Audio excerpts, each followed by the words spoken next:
ఇక్కడ పని చేయకుండా దుబాయ్ వెళ్ళి ఒక ఉద్యోగం కోసం వెళ్ళిన తర్వాత ఆ ఉద్యోగం చేయకుండా ఎలాంటి ఉద్యోగాలు చేయాలనుకున్నారు, అక్కడ పెట్టిన తిండి ఏ విధంగా ఉంటుంది, కష్టాలు పడ్డారు. మా ఫాదర్ ఏమో లారీ డ్రైవర్, 3 పూటలు కూడా ఎక్కువ తినలేనట్టు పరిస్థితి మా ఇంటిది. ఫేస్బుక్లో సోషల్ మీడియా దాంట్లో ట్రావెల్స్ పాయింట్ అని యాడ్స్ వస్తుంటాయి. అయితే డ్రైవింగ్ది పాంప్లెట్ కూడా చూసినా నేను.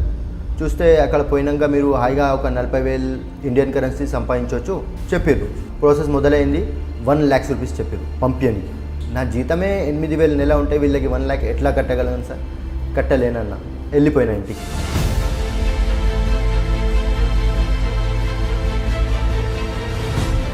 మాకు కాగితాల మీద సంతకం పెట్టడానికి ఇస్తే కూడా చూడడానికి కూడా ఇస్తలేదు.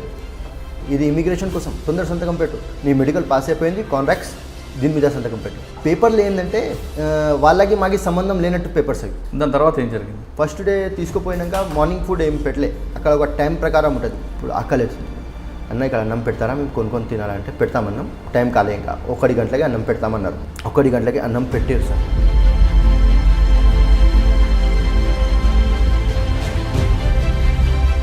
ఏముండదు, అట్లనే తినాలి, అందరు తింటారు. చూడు, ఏడ్చి తింటారు సార్ అక్కడ.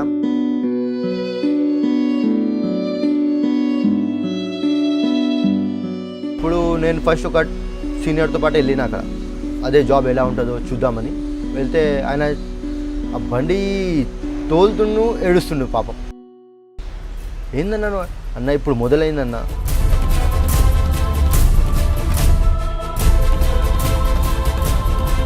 ఏజెంట్కి ఫోన్ చేసిన, ఇట్లా బాధలు పెడుతురు ఇక్కడ, నేను చేయలేను ఇట్లాంటి పని అంటే. నాతో పోయినావా నువ్వు అక్కడ? నేను పంపించిన అన్న సౌదీ.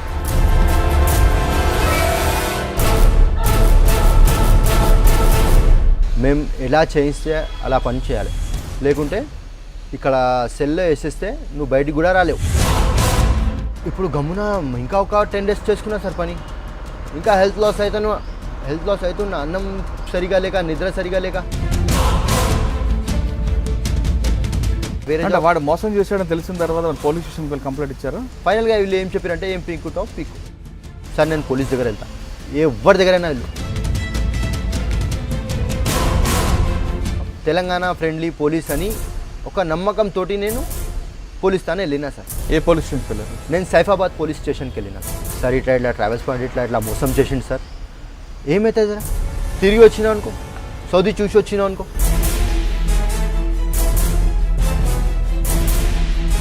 వాడు వచ్చాడా? ఆయనకి పిలుస్తా అంటే నేను మా మమ్మీ పొద్దున 9 గంటలకి సైఫాబాద్ పిఎస్కి వెళ్ళినాం. ఎస్ఐ సార్ చెప్తున్నారు నాకు, ఆడ ఇంత పొద్దున్న లేవడు.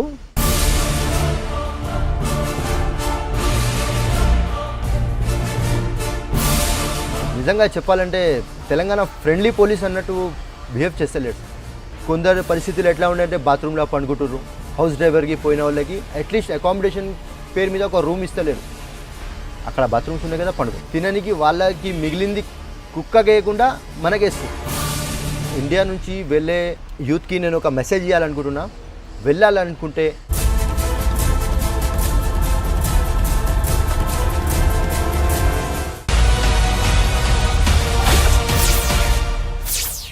Welcome to crime victim. యువత కష్టాలు వాళ్ళ పాలేట పెట్టుబడి, యువత కన్నీరు వాళ్ళకి పన్నీరు జల్లు. టోటల్గా నిరుద్యోగ యువతే వాళ్ళ టార్గెట్. గల్ఫ్లో ఉద్యోగాలంటూ వాళ్ళకి మాయ మాటలు చెప్పి దుబాయ్ తీసుకెళ్ళి అక్కడ ఎలాంటి కష్టాలు పెడతారంటే అది మాటల్లో చెప్పలేం. రాష్ట్రం కాని రాష్ట్రం, దేశం కాని దేశంలో కొంతమంది భాష వస్తే భాష రాని ప్రదేశంలో వాళ్ళ పడ్డ ఇబ్బందులు అవి చెప్పలేనివి, అది మాటల్లో కూడా వర్ణితం. అలాంటి కష్టాలు పడ్డ కొంతమంది యువతలు పరిచయం చేసే కార్యక్రమంలో ఈ వారం మన గెస్ట్ సయ్యద్ బ్రోకర్ మాటలు నమ్మి గల్ఫ్ కంట్రీస్ ఎందుకు వెళ్ళారు, అక్కడ ఎలాంటి కష్టాలు పడ్డారన్నది సయ్యద్ నడి తెలుసుకున్నాం. సయ్యద్ నమస్తే. నమస్తే సార్.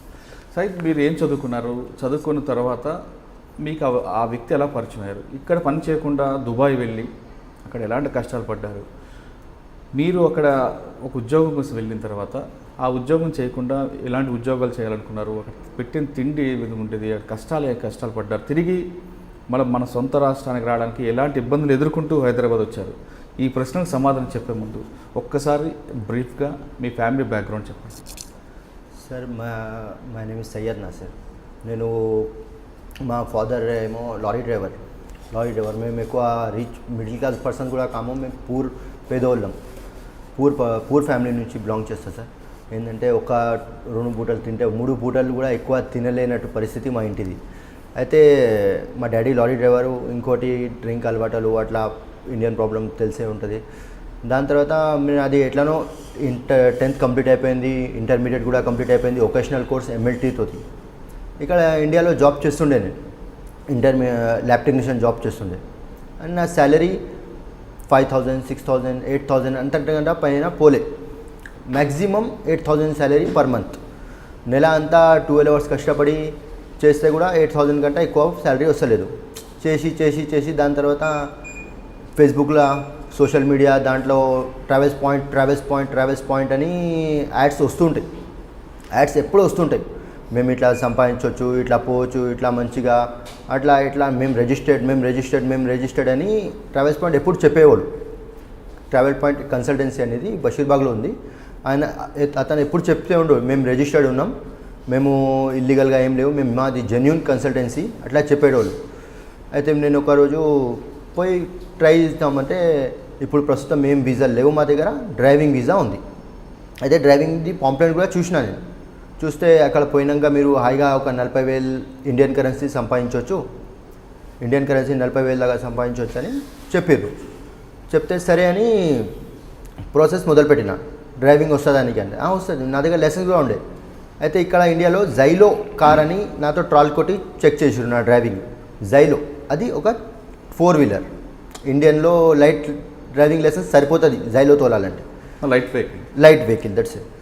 అయితే జైలోది ట్రాల్ కొట్టి చూపించిన, ఓకే నీ డ్రైవింగ్ పర్ఫెక్ట్ అన్నారు. ఇంటర్వ్యూ తీసుకురు, ఇంగ్లీష్ స్పీకింగ్ పర్ఫెక్ట్ అన్నారు. అంతా చెక్ చేసుకున్నాక ప్రాసెస్ మొదలైంది.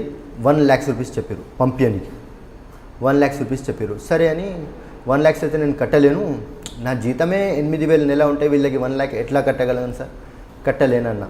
వెళ్ళిపోయినా ఇంటికి. మొత్తం సెలెక్షన్ అయిపోయింది. ఒక 4 మెంబర్స్ సెలెక్ట్ అయినాం. 4 మెంబర్లో నేను ఫస్ట్ మీద ఉన్నా. దాని తర్వాత ఇంటికి వెళ్ళిపోయినా. 1 lakh అంటే నా వల్ల కాదని నేను అనుకున్నా. పూర్ ఫ్యామిలీ నుంచి బిలాంగ్ చేస్తే ఇక్కడే పెట్టుకోవచ్చు కదా అట్లా అని నేను ఇంటికి వెళ్ళిపోయినా. ఇప్పుడు ఆ కన్సల్టెంట్ నుంచి కంటిన్యూస్లీ ఫోన్ కాల్స్, సార్ మీరు ఎందుకు వెళ్ళిపోయారు, మీరు మంచిగా సెలెక్ట్ అయ్యారు కదా, మీ భవిష్యత్తం మంచిగా అయిపోతుంది, ఒకవేళ మీరు అడుగు ముందలేస్తే మీరు ₹1,00,000 చూస్తారు, కానీ మీ ₹1,00,000 2 నెలల్లో మీరు సంపాదించుకోవచ్చు. ఇంకా 22 నెలలు మీరు సంపాదించింది జమ చేసుకోవచ్చు. మీ పిల్లలు భార్య అందరికీ బాగా చూసుకోవచ్చు, మీకు పైసలు మంచిగా సంపాదించవచ్చు. ఇక్కడ ఉంటే ఖర్చులు ఎక్కువ ఉంటాయి, శాలరీ తక్కువ ఉంటుంది. అక్కడ ఉంటే ఖర్చులు తక్కువ ఉంటాయి, శాలరీ ఎక్కువ ఉంటుంది. ఇట్లా మొత్తం మైండ్ డైవర్ట్ చేసేది సార్. కన్సల్టెంట్ నుంచి గర్ల్స్ ఫోన్ చేస్తారు, అది ఇంకా ఎట్లా పొలైట్గా ఎంత నెమ్మదిగా మాట్లాడి మొత్తం మైండ్ డైవర్ట్ చేసి మళ్ళీ సరే ఒకసారి రండి మీరు అన్నారు. ఫైనల్గా మీకు 85,000 కట్టండి, నేను పంపించేస్తాను. ఎందుకంటే నువ్వు పోవాలి, నువ్వు అక్కడ మంచిగా నీ భవిష్యత్తం మంచిగా అవ్వాలి, ఇట్లా అని మొత్తం మైండ్ అట్లా చేసిరు. నువ్వు మంచిగా అవుతావు, నాకు నమ్మకం ఉంది. అట్లా నాకని కాదు, నాతో సెలెక్ట్ అయిన 4గురికి సేమ్ మ్యాటర్ మీద చెప్పి తీసుకొచ్చారు. ఫైనల్గా మేము ఎట్లనో మా అమ్మ కొన్ని నగలు ఉండే, చిన్న ఇయర్ రింగ్స్ లైక్ అవి ఉంటే అవి అమ్మేసినాం. పెట్టలే కూడా అమ్మేసినా మొత్తానికి. అవి అమ్మేసి కొంచెం జమ చేసి ఒక 50,000 జమ అయినాయి సార్. 50,000 జమ అయితే మా బావ ఆయనతో ఒక 5,000, ఆయనతో ఒక 2,000, ఆయనతో అట్లా చేసి 85,000 టోటల్లీ జమ చేసిన. ట్రావెల్స్ పాయింట్ నాతోటి 15,000 తీసుకుంది. ఇక్కడ 15,000 తీసుకుంది. ఆ 85,000లో అన్నీ అన్నారు నాకు ఫస్ట్. తర్వాత నువ్వు మెడికల్ చేయించుకో అన్నారు. మెడికల్ 6,000 రూపీస్ అయినాయి నాకు. 6,000 మెడికల్ చేయించిన. దాని తర్వాత 85,000 ఇది దీనికోసం జమ. టోటల్ 90 ఫిగర్ వేసి వీళ్ళు రౌండ్ ఫిగర్ ప్లానింగ్ తోటి. దాని తర్వాత ట్రావెల్స్ పాయింట్లో మొత్తం అయినాక పైసలు కట్టేసినాక మాది వీడియో తీసారు. వీడియో ఏంటంటే ట్రావెల్స్ పాయింట్ జిమ్మేదారీ ఎంత ఉందంటే ఇక్కడ నుంచి సౌదీ పంపాలా, సౌదీ మేము పంపించేస్తాం. దాని తర్వాత ట్రావెల్స్ పాయింట్ది మాది సంబంధం లేదంటూ ఇది మాతో చెప్పమన్నారు. మేము చెప్పేసినాం. ఏంటంటే ఆ సిచ్యువేషన్ ఎట్లా ఉందంటే మాకు కాగితాల మీద సంతకం పెట్టడానికి ఇస్తే కూడా చూడడానికి కూడా ఇస్తలేరు. ఇది వీసా కాగితాలు సంతకం పెట్టు తొందరగా, ఇది ప్రాసెసింగ్, ఇది ఇమిగ్రేషన్ కోసం తొందర సంతకం పెట్టు, నీ మెడికల్ పాస్ అయిపోయింది, కాంట్రాక్ట్స్ దీని మీద సంతకం పెట్టు ఆ పేపర్లు ఏంటంటే వాళ్ళకి మాకు సంబంధం లేనట్టు పేపర్స్ అవి. తర్వాత ఇది మొత్తం ప్లానింగ్తో ప్రొసీజర్ చేయించుకోరు మొత్తం నాతో పాటు అందరివి. వాళ్ళు కూడా పెట్టారు సంతకం, నువ్వు కూడా పెట్టి అట్లా అని పెట్టేస్తే అది అయిపోయిన ప్రాసెస్ మొత్తం అయిపోయింది. తర్వాత మాకు ముంబై నుంచి ఫ్లైట్ అన్నారు. మిగతా పైసలు మొత్తం ముంబైలో ఒక కన్సల్టెంట్ ఉన్నారు అల్ సూఫీ అని. ఆ అల్ సూఫీ రిజిస్టర్డ్ కన్సల్టెంట్. చెప్తే నేను సరే మళ్ళీ మీకు ఇవ్వమని చెప్పారు కదా. కాదు మాకు అవసరం లేదు, మాకు ఇచ్చేసినావు కదా, మా 15,000 మాకు ఇచ్చేసినావు కదా, మిగతాయి అక్కడ ఇచ్చాను. అయితే యాక్చువల్లీ ఆ వీసా అంట నాకు ఇక్కడ పోయినాక తెలిసింది 22,000 మాతో తీసుకుంది 1 lakhs టోటల్. అయితే ఒకరు పోయి నా ఏజెంట్ ఎవరో నాతో ఇంటర్వ్యూ తీసుకున్న ఎవరో అతనికి ఫోన్ చేసి చెప్పిన ఇట్లా వచ్చినా సార్ ముంబైలో అంటే సరే ఆఫీస్కి రాను. ఆఫీస్కి పోగానే పైసలు తీసుకుని లోపల వెళ్ళిపోయాడు. ఆ మనిషి మళ్ళీ బయటికి రాలి. వేరే మనిషి వచ్చింది. వేరే అతను వచ్చి ఇంకో ఇది నీ వీసా, నీ పాస్పోర్ట్ ముందే తీసుకురు, ఇంటర్వ్యూ అప్పుడే పాస్పోర్ట్ తీసుకురు, ఇది వీసా, ఇది నీ పాస్పోర్టు, ఇట్లా వెళ్ళాలి ఎయిర్పోర్ట్లో అట్లా ఇట్లా అని మొత్తం ప్రాసెస్ చేయించుకురు. మాతో అక్కడ కూడా సేమ్ సంతకాలు, సేమ్ వీడియోలు అన్నీ సేమ్ తీసుకురు. అల్ సూఫీ ముంబైలో తీసుకున్నాక రెండో రోజు నాది 5 o'clockకి ఫ్లైట్ ఉండే. సౌదీ అరేబియా వెళ్ళిపోయాను. అంటే ఫ్లైట్కి సెండ్ ఆఫ్ ఇవ్వడానికి పేరెంట్స్ వచ్చారా సార్? మీ పేరెంట్స్ వచ్చారు ఎయిర్పోర్ట్కి? సార్ అంతా అప్పుడు ఆ కాలంలో పరిస్థితి ఎట్లా అయిపోయిందంటే ఇంట్లో ₹1 లేనట్టు పరిస్థితి అయిపోయింది. 85,000 నా వెనకాల ఖర్చు పెట్టేసారు మొత్తం. 85,000 మొత్తం ఇంట్లో కనీసం నాకు హైదరాబాద్ టు ముంబైకి వెళ్ళని కూడా ఒక 400-500 కూడా లేకుండా మొత్తం పైసలు ఫిక్స్ పెట్టుకున్నా అంతే. పోగానే ఫ్లైట్ అన్నారు, కానీ అక్కడ పోయినాక చెప్పారు నెక్స్ట్ డే ఫ్లైట్ అన్నారు. అయితే 1 day మొత్తం సౌదీ అరేబియా లగేజ్ ఉండే నాతోటి. ఆ లగేజ్ పెట్టుకొని నేను స్టేషన్లో పడుకున్నాను, రైల్వే స్టేషన్లో. ఇప్పుడు ఏం ఆప్షన్ లేకుండే, జోబులో పైసలు లేకుండే, ఇండియన్ కరెన్సీ సౌదీలో పని కూడా రాదు, నాకు పని కూడా పడదు, ₹1 లేకుండే. స్టేషన్లో ఎలాగో నైట్ గడుపుకున్నా. నెక్స్ట్ డే స్టేషన్లోనే ముఖం గిన కడుకొని 5 o'clockకి ఫ్లైట్ ఉండే బాంబే ఎయిర్పోర్ట్ నుంచి. అదే లగేజ్ వేసుకొని నడుచుకుంటూ అక్కడ నుంచి 5 to 8 kilometers journey sir. 5 to 8 kilometers journey నడుచుకుంటూనే పోయినా బ్యాగ్లో వేసుకొని. మినిమం 50 kgs లగేజ్ ఉండే నాతో. 50 kgs లగేజ్ తీసుకొని 2 బ్యాగులు నేను ఎయిర్పోర్ట్ వరకు నడుచుకుంటూ పోయి అక్కడ నుంచి మొత్తం ప్రాసెస్ చేసుకొని ఫ్లైట్ ఎక్కేసినాం. సౌదీలో దిగిపోయినాక మాకి ఇండియాలో చెప్పింది కంపెనీ నకిల్ కొరియర్ ఎక్స్ప్రెస్. ఇది నకిల్ కంపెనీ అని చాలా పెద్ద కొరియర్ కంపెనీ. దీంట్లో జాబ్ రావడమే మీ అదృష్టం. నీకు జాబ్ వస్తే నువ్వు నీ లైఫ్ చేంజ్ అయినట్టే అని చెప్పారు. అక్కడ పోతే మాకు రిసీవ్ చేసింది నకిల్ కాదు, మవారిద్ కంపెనీ. అల్ మవారిడ్ అని ఒక కంపెనీ ఉంది. ఎయిర్పోర్ట్లో ఎవరు రిసీవ్ చేస్తున్నారు? ఎయిర్పోర్ట్లో అల్ మవారిడ్ కంపెనీ వాళ్ళ పర్సన్స్ వచ్చారు. అక్కడ అల్ మవారిడ్ కంపెనీ పర్సన్ వచ్చి వాళ్ళే రిసీవ్ చేసుకొని పోయారు. అక్కడ పోయినాక నేను చెప్పిన నాది మవారిద్ వీసా కాదు, నాది నకిల్ కొరియర్ అన్నారు. నాకు అంటే ఇది నకిల్ కొరియర్ కాదు, మవారిద్ కంపెనీకి వచ్చినావు, మీకు ఇక్కడ ప్రాసెస్ ఉంటాయి కొన్ని, అది చేయించుకున్నాక నువ్వు నకిల్కి ట్రాన్స్ఫర్ చేయగలుగుతావు అన్నాడు. సరే అని నేను ఇండియాకి మా ఏజెంట్ ఎవరో ఫోన్ చేసిన. అతనికి అప్పుడే ఫోన్ చేసి అడిగినా, నేను ఒక ఫ్రెండ్తో ఫోన్ అన్న ఒక్క ఇండియా కాల్ చేస్తాను, అమ్మకి నాన్నకి ఎవరికి చేయలేదు, ఈ ఏజెంట్కి ఫస్ట్ చేసిన. ఎందుకంటే మన దేశంలో కూడా ఉన్నాడు ఏజెంట్, మన నమ్ముకున్న మానికి అని. ఒక హైదరాబాద్ లాంటి స్టేట్లో బిజినెస్ చేస్తున్న అంత పెద్ద బిజినెస్ అంటే ఆడు జెన్యూనే అనుకున్నాం సార్, నిజంగా చెప్తున్నా జెన్యూనే అనుకున్నాం. అంత పెద్ద consultancy, social media, Facebook, Twitter, everywhere ads వస్తాయి ఇతనివి. దాని తర్వాత ఏం జరిగింది? అయితే అతనికి కాల్ చేసిన నేను, ఇక్కడ నువ్వు నకిల్ అని పంపించినావు, నాకు ఇక్కడేమో ఇట్లా మా వారి వాళ్ళు రిసీవ్ చేస్తారంటే సరే ఏందో ఒకటిది ప్రాసెస్, నువ్వు కంటిన్యూ కానీ అన్నా. నేనున్నా కదా అన్న. తర్వాత నాకు మవారిద్ కంపెనీలో తీసుకోపోతే సార్, అక్కడ మాకు ఫస్ట్ డే తీసుకుపోయినాక మార్నింగ్ ఫుడ్ ఏం పెట్టలే. అక్కడ ఒక టైం ప్రకారం ఉంటుంది, మార్నింగ్ 7 o'clockకే తినేయాలి. ఇప్పుడు మేము రిసీవ్ అయినాం అక్కడ 10 o'clockకి. అంటే నేను ముంబై నుంచి హైదరాబాద్ నుంచి బయలుదేరినప్పుడు తిన్నది, సౌదీ వెళ్ళిన దాకా ఏం తినలేను. ఇప్పుడు ఆకలి అవుతుంది. అన్న ఇక్కడ అన్నం పెడతారా, మేము కొనుక్కొని తినాలంటే పెడతామన్నాం. టైం కాలే, ఇంకా 1 గంటలకి అన్నం పెడతామన్నారు. సరే అన్న, 1 గంటలకి అన్నం పెట్టారు సార్. ఆ అన్నం ఉడుకోపెట్టిన చికెన్, దాంట్లో ఉప్పు కూడా ఉండదు, అట్లీస్ట్ ఒక లెగ్ పీస్ ఉడకపెట్టిన రైస్ అంతే. అదే అరే దీంతోపాటు ఏం కూర అట్లా ఏముండదు, అట్లనే తినాలి. అందరు తింటారు చూడు, ఏడ్చి తింటారు సార్ అక్కడ. మన ఇండియన్స్, బీహారీస్, రాజస్థాన్ వాళ్ళు అందరు మన ఇండియన్ కంట్రీస్ వాళ్ళు ఉన్నారు. ఇట్లానే ఏజెంట్స్ అందరితోని విన్నారు సార్. అందరితో అడిగించున్నా ఈ అన్నం ఎట్లా తింటారు మీరంటే, ఏం చేద్దామన్నా గుండె మీద రాయి పెట్టి తింటున్నాం, ఎందుకంటే ఆప్షన్ లేదు ఇక్కడ. ఏంది నేను తినలే సార్ అన్నం పోలే, అట్లీస్ట్ కొంచెం ఉప్పు కూడా లేదు సార్ దాంట్లో. అట్లాంటి అన్నం పెడుతున్నారు సార్. అక్కడ ఫుడ్ ఎట్లా ఉందంటే ఇప్పటివరకు అయితే మన ఇండియాలో మనం ఒక పేదోళ్ళకి కూడా ఒక భిక్షంలో కూడా ఇయ్యం, అట్లాంటి ఫుడ్ ఉంటుంది సార్ అక్కడ. ఏంటంటే ఖాళీ ఉడకపెట్టిన అన్నం, ఉడకపెట్టిన పప్పు, దాంట్లో ఉప్పు ఉండవు, కారం ఉండవు, ఏముండవు, అట్లా అన్నం పెట్టిరు అక్కడ. మాకు చాలా ఎట్లా ఇండియన్స్ అనగానే ఒక రకంగా చూసేది ఇక్కడ. మళ్ళీ మనకే పనికి పిలుస్తారు అక్కడ, కానీ ఒక రకంగా చూసిరు. అట్లాంటి అన్నం పెట్టిర్రు. అట్లాంటి అన్నం ఎట్లనో తినలే. ఒక 3 days దాకా తినలే. ఆరోగ్యం చాలా పాడైంది, బక్కగా అయిపోయినా, వామిటింగ్స్ వస్తున్నాయి, చక్కర వచ్చి పడిపోయినా ఒకసారి. అయితే ఒక మన ఇండియన్ బీహారీ అంకుల్ ఉండే, ఆ అంకుల్ మళ్ళీ చెప్పిండు, మేము కూడా అట్లనే అయినాం ఫస్ట్. తర్వాత తిని అలవాటు పెట్టుకున్నాం. తర్వాత అట్లనే మంచిగా తిని అలవాటు అయిపోతే అలవాటు తినగలుగుతావు అన్నాడు. ఎట్లనో తిన్నా సార్. తిన్న తర్వాత అక్కడ పోయి 8 days తర్వాత మాకు అకామా ఇచ్చిర్రు. సౌదీ అరబ్లో ఆధార్ కార్డ్ లాంటిది అకామా అని ఉంటుంది, అది మాకు ఇచ్చారు. అది ఇచ్చినాక దాని తర్వాత డ్రైవింగ్, ఇప్పుడు అక్కడ నుంచి డ్రైవింగ్ మొదలైంది. అక్కడ నుంచి మాకు మన ఆర్టీఓ ఆఫీస్లో ఎలా ఉంటాయో అట్లా తీసుకుపోయారు ట్రాల్ కోసం. ఇంక డ్రైవింగ్ వస్తుందా? వస్తుంది. సరే, ఆర్టీఓ ఆఫీస్కి తీసుకుపోయారు. డైరెక్ట్ తీసుకుపోయి సార్ పెద్ద ట్రైలా బండి ఉంటుందా, ట్రైలా బండి చూపించారు. ఆ బండిది ట్రాల్ కొట్టు అన్నారు. నేను చెప్పిన ఆ బండిది లోపల గేర్లు ఎలా ఉంటాయో నాకు లోపలిది స్ట్రక్చర్ కూడా తెలియదు ఆ బండిది.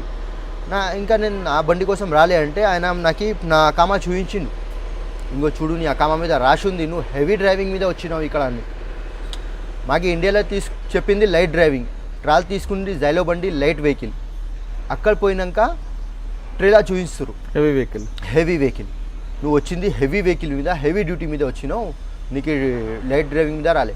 నేను చెప్పిన నాకు ఆ బండి రాదు, నేను తోలలేను అంటే, నువ్వు ఇప్పుడు వచ్చేసినావు, ఇప్పుడు ఎట్లయినా తోలి ట్రాల్, నీకు లైసెన్స్ వచ్చేస్తే జీవితం, లేకుంటే మళ్ళీ ఎక్కడన్నా పిఎస్లో వేసేస్తాం, నువ్వు అక్కడనే బతకాలి, అక్కడనే సవాలి, మీ ఇంటికి కూడా తెలియనీయం, అట్లా అయిపోతుంది నీ బతుకు. ఆ కంపెనీ టార్చర్స్ అట్లా. ఇప్పుడు ఎట్లనో ఆ బండి సీనియర్స్ ఉండే అక్కడ, కొంచెం నాతో పాటు వచ్చిన సీనియర్స్ ఉండే, వాళ్ళతో అడిగిన ఎట్లా తోలుతారు, ఇట్లా ఐడియా తీసుకొని ఫస్ట్ టైం ట్రాల్ చేసిన ఫెయిల్ అయినా. 3 times ఆప్షన్స్ ఉంటాయి అక్కడ. ఫస్ట్ టైం ట్రాల్ చేసిన ఫెయిల్ అయినా. సెకండ్ టైం మొత్తం మైండ్కి మెయింటైన్ చేసిన, ఇట్లా కాదు ఇట్లా ఒక్కసారి ఫెయిల్ అయితే తెలిసింది నాకు, అట్లా కాదు ఇట్లా చేస్తే మంచిగా ఉండేదని. అట్లా ప్రొసీజర్ మెయింటైన్ చేసుకొని సెకండ్ ట్రాల్ పాస్ అయినా. దాని తర్వాత కంప్యూటర్ ఎగ్జామ్ చదువు వస్తుంది, ఆ ప్రకారం నేను కంప్యూటర్ ఎగ్జామ్ కూడా పాస్ అయినా. అది అయిపోయాక మొత్తం ప్రాసెస్ కంప్లీట్ అయినాక ఒక 4-5 days తర్వాత నాకు సౌదీ హెవీ డ్రైవింగ్ లైసెన్స్ వచ్చేసింది. నా దగ్గర డ్రైవింగ్ లైసెన్స్ వచ్చేసింది. దాని తర్వాత సార్ కంపెనీకి సెండ్ చేసారు మాకు నకిల్ కొరియర్ ఎక్స్ప్రెస్ వాళ్ళు వచ్చి తీసుకుపోయారు. వాళ్ళు పర్ఫెక్ట్ అయిపోయారు, అకామా వచ్చేసింది, డ్రైవింగ్ లైసెన్స్ వచ్చేసింది, అంతే మేము మొత్తం ప్రిపేర్ అయిపోయినాం, ఇప్పుడు జాబ్ కోసం రెడీ అయిపోయినాం. అప్పుడు మాకు నకిల్ కొరియర్ తీసుకుపోయింది. మాకు హైదరాబాద్లో కాంట్రాక్ట్ సైన్ చేయించారు. 8 hours duty, 4 hours overtime. అక్కడ పోయిన నకిల్ కొరియర్లో తీసుకుపోయినాక మాకు అకామిడేషన్ ఇచ్చేసారు. పండుకోనికి బెడ్, వండుకోనికి కిచెన్ విత్ గ్యాస్, అకామిడేషన్ మంచిగా ఇచ్చారు. ఇచ్చేసినాక మాకు నెక్స్ట్ డే జాబ్కి తీసుకుపోయారు. డైరెక్ట్ పోగలుగుతావా అంటే నేను డైరెక్ట్ పోలేను సార్, ఏంటంటే ఇక్కడ రూల్స్ తెలియవు, రోడ్ రూల్స్ ఏం తెలియవు, ఇంకా ఈ జాబ్ ఎలా చేయాలో తెలియదు, అది ప్రొసీజర్ ఏం తెలియదు. నాకు ఒక 1-2 days అయినా ట్రైనింగ్ ఇస్తే నేను కంటిన్యూ చేయగలుగుతానండి. ఇప్పుడు నేను ఫస్ట్ ఒక సీనియర్తో పాటు వెళ్ళిన అక్కడ, అదే జాబ్ ఎలా ఉంటుందో చూద్దామని వెళ్తే ఆయన ఆ బండి తోలుతుండు, ఏడుస్తుండు పాపం. ఏందన్నాను అన్న, ఇప్పుడు మొదలైంది. ఇప్పుడు ఎట్లా ఉంటుందంటే ఇట్లా చేస్తూ ఇస్తూ సాయంత్రం 12-1 గంటలు లేకపోతే నువ్వు చూస్తుండు అన్నాడు. అన్నం కూడా తినలే. పొద్దున 7 o'clockకి అకామిడేషన్ దగ్గర బస్ వస్తుంది, 7 o'clockకి బస్ దగ్గర రెడీ ఉండాలి. ఆ బస్ వెళ్ళిపోయిందంటే కంపెనీ దగ్గర నడుచుకుంటూ పోవాలి, లేకుంటే అట్లా ఉంటుంది పరిస్థితి అక్కడ. అయితే బస్ 7 o'clockకి బస్. ఆ 7 o'clockకి లేచినప్పుడు ఒక్క రియాల్లో మాకు ఇక్కడ పోయినాక 300 రియాల్స్ ఇచ్చారు సార్. 300 రియాల్స్ ఖర్చుల కోసం ఇచ్చారు. అయితే ఒక్క రియాల్ పెట్టి ఒక డోనెట్ బన్ లాంటిది వస్తుంది అక్కడ.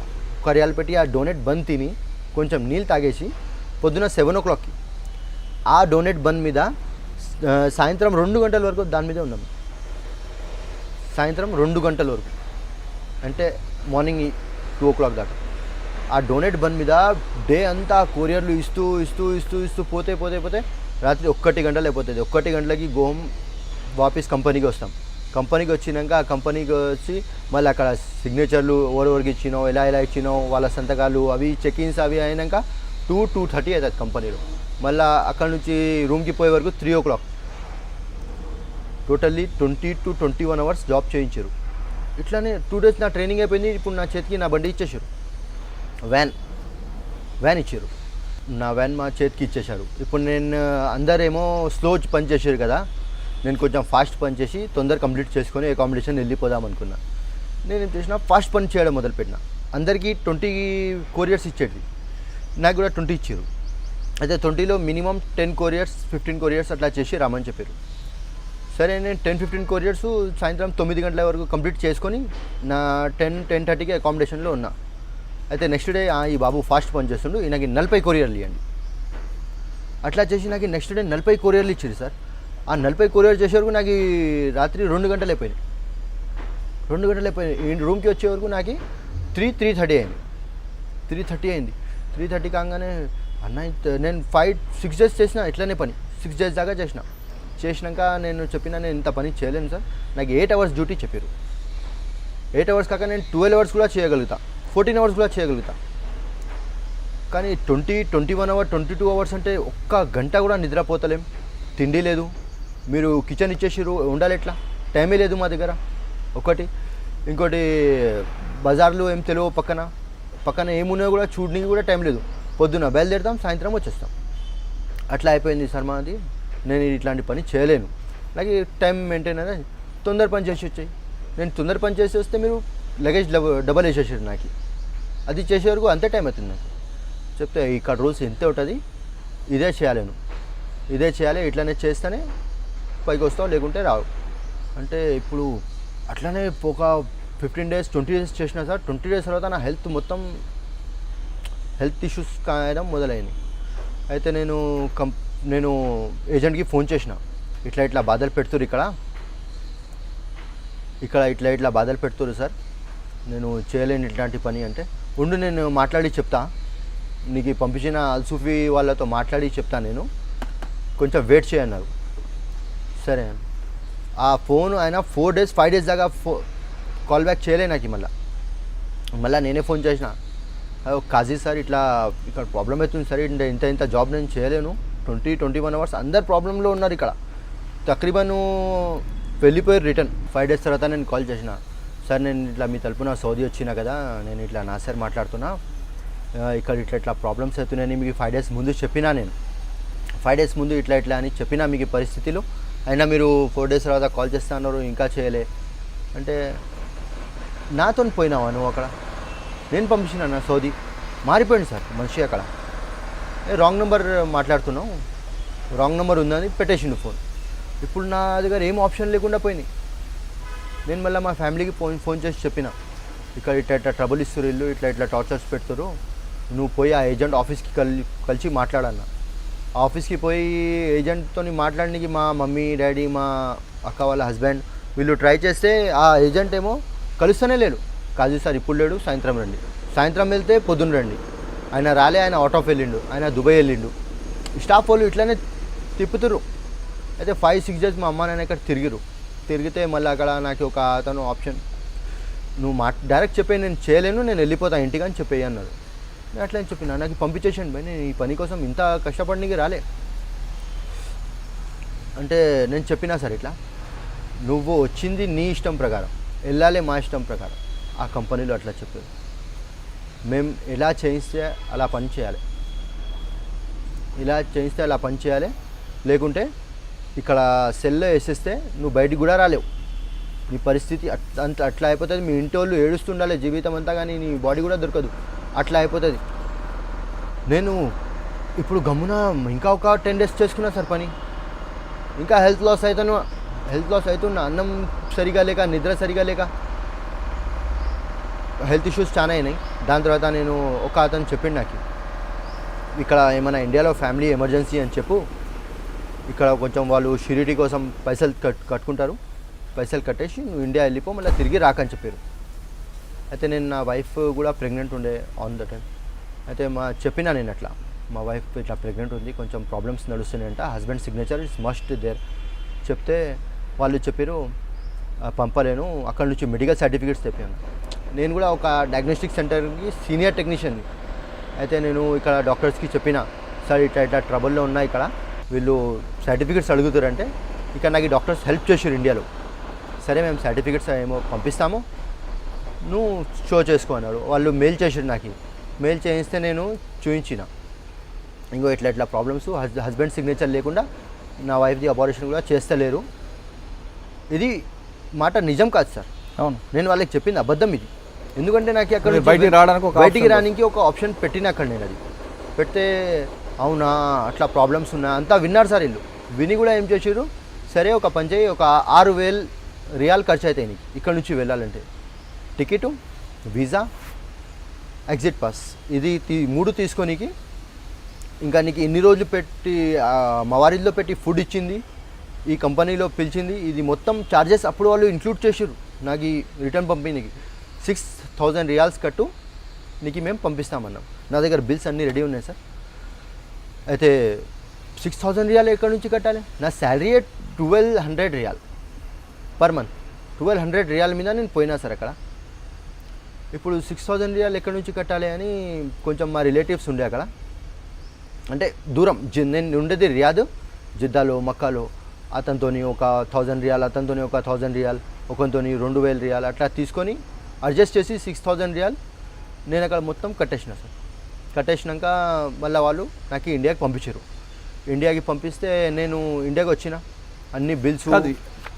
అక్కడికి వెళ్ళింది డబ్బులు సంపాదించుకోవడానికి వెళ్ళారు, అక్కడ కష్టాలు చూసి తిరిగి మళ్ళీ రావాలనుకున్నారు. అవును సార్.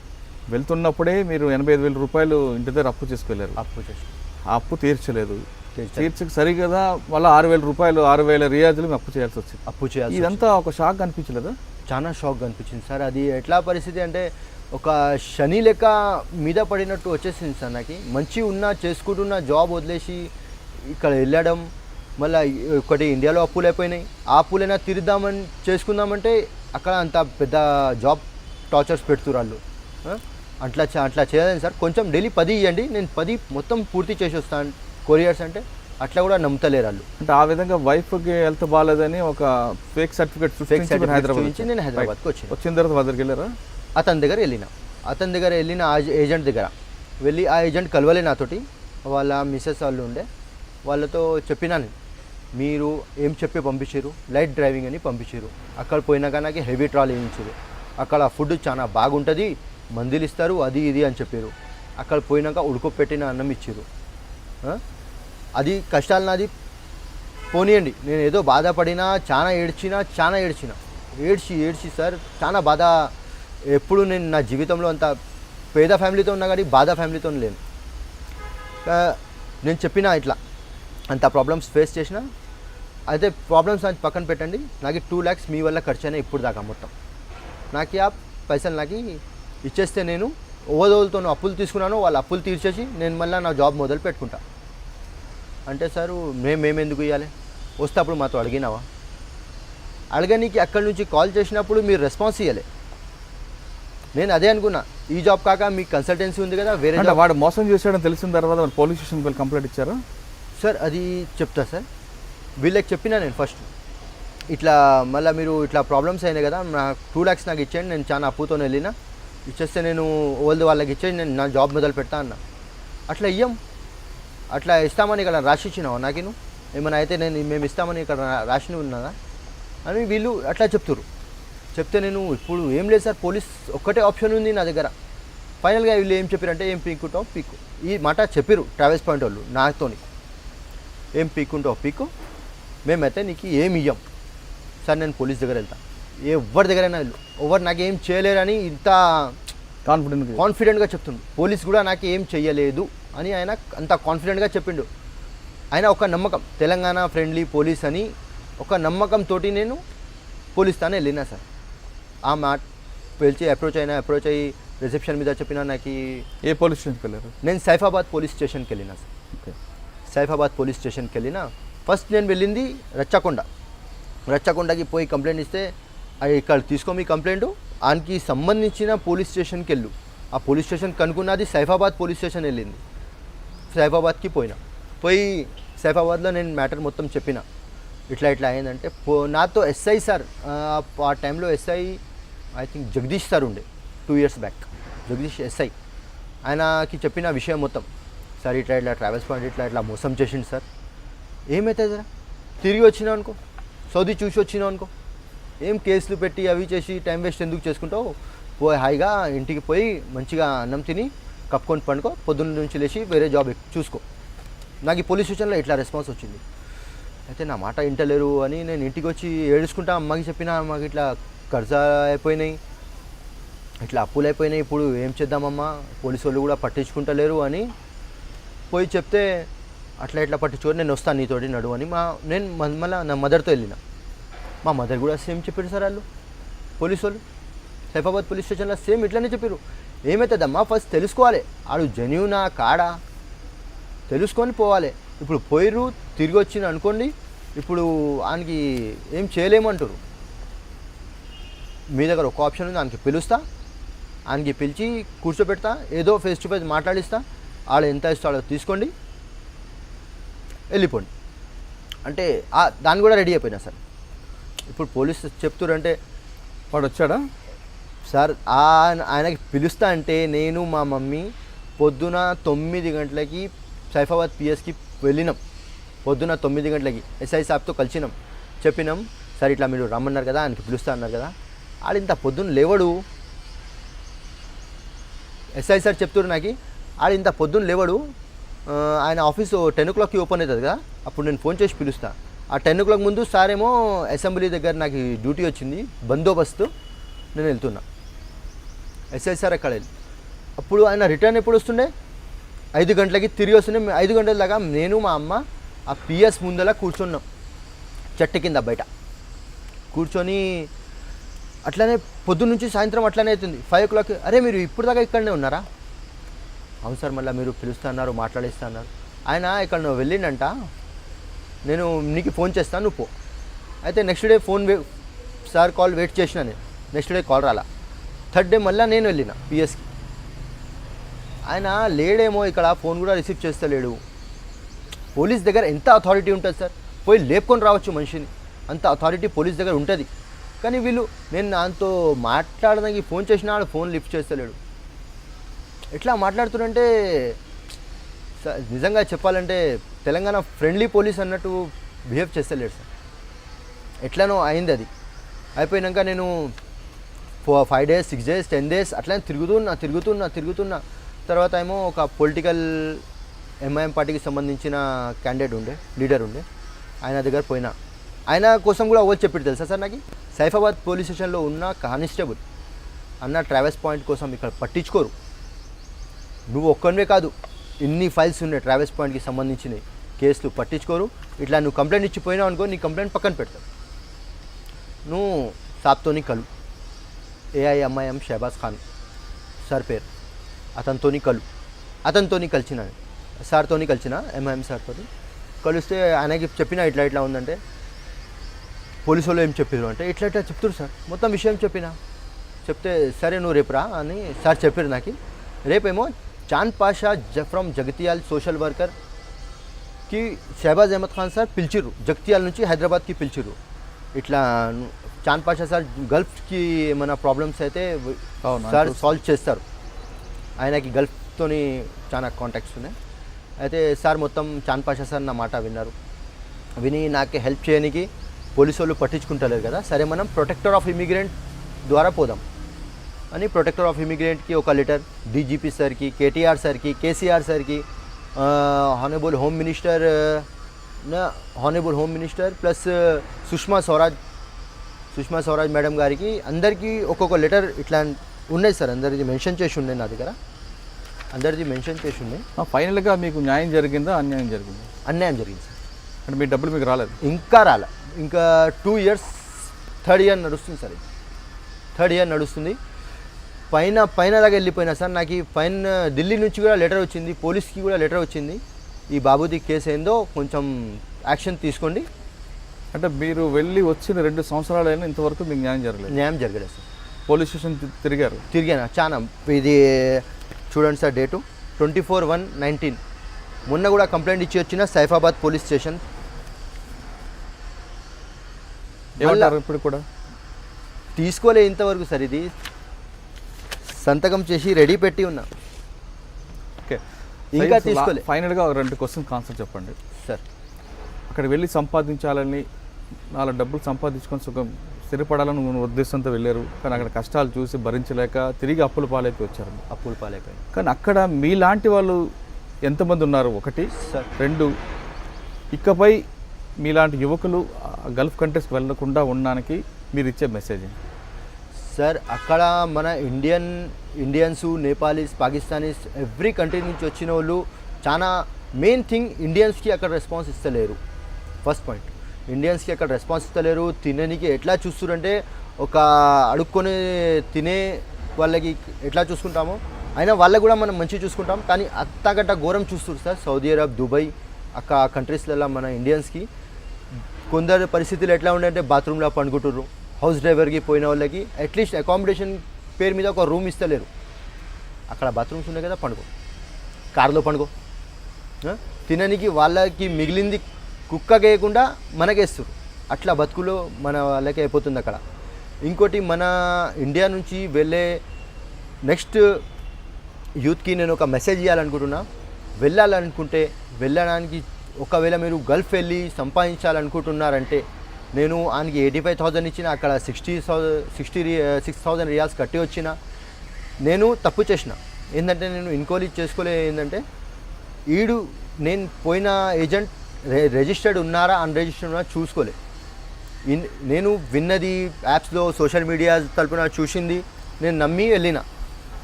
మీరు అలా చేయకండి. రిజిస్టర్డ్ ఏజెంట్ ఉంటే 20,000, 25,000 కంటే ఎక్కువ తీసుకోడు. 25,000 మ్యాక్సిమం, మెడికల్తో సహా కలిపి 25,000 తీసుకొని, రిజిస్టర్డ్ ఏజెంట్ ఉంటే 25,000 కంటే ఎక్కువ తీసుకోలేడు. Legal process. రిజిస్టర్డ్ ఉన్నారా లేడా, ప్రొటెక్టర్ ఆఫ్ ఇమిగ్రెంట్ది ఒక వెబ్సైట్ ఉంది. ఆ వెబ్సైట్లో చూసుకుంటే మన ఎవరెవరు రిజిస్టర్డ్, ఎవరెవరో అన్రిజిస్టర్డ్, అది రిజిస్టర్డ్ ఉంటేనే ఆయన తరపున మీరు సౌదీ వెళ్ళండి. వీళ్ళు ఏమైనా చేయగలుగుతారు అక్కడ ఉంటే. అన్రిజిస్టర్డ్ ఏజెంట్ తరపున వెళ్ళారనుకో, వీళ్ళు ఇక్కడ ఉండి మనం ఏమైనా రిక్వెస్ట్ చేసినా రాంగ్ నెంబర్ అనేస్తారు. అంటే రిజిస్టర్డ్ ఏజెంట్తోని కాంటాక్ట్ అయ్యి వెళ్ళండి, అన్రిజిస్టర్డ్ ఏజెంట్ ద్వారా వెళ్ళకండి. గల్ఫ్ కంట్రీలోకి వెళ్ళి అక్కడ 4 డబ్బులు సంపాదించాలి అన్న వారికి సయ్యద్ మంచి మెసేజ్ ఇచ్చాడు. ఖచ్చితంగా అటువంటి ఏజెంట్లు చూసుకునేటప్పుడు రిజిస్టర్డ్ కంపెనీ మాత్రం వెళ్ళాలి, లీగల్గా చూసుకొని వెళ్ళండి. లేదా నాలాంటి కష్టాలు మీరు కూడా ఎదుర్కోవడం ఖచ్చితంగా ఖాయం అంటూ అతను హెచ్చరిస్తున్నాడు.